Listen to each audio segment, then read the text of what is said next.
welcome to our final stop on the Lockport field trip. It's a sad one.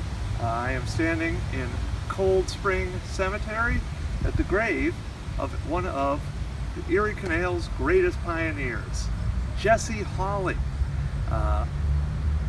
Jesse Hawley, famous in the canal world as kind of the man who conceived of the canal.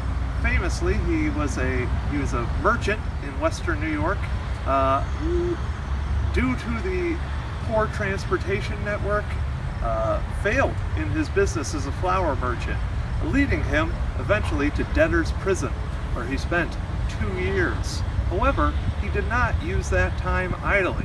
Instead, he used it to study the maps of New York and everything, and wrote his famous Hercules articles in the Genesee Messenger.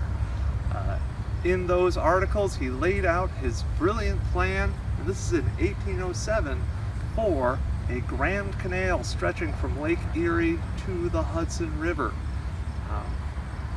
These essays would go on to influence many of the great canal thinkers, including, of course, DeWitt Clinton.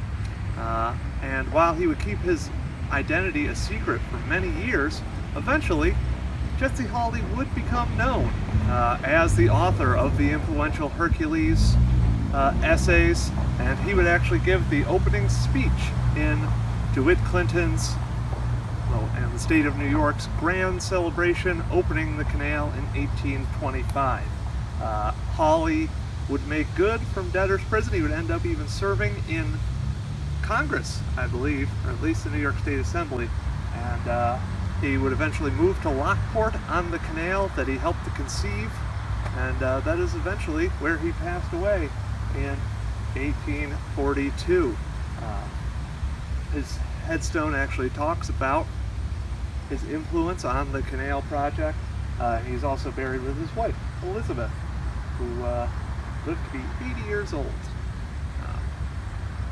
So there you go. Hope you've enjoyed Lockport, folks.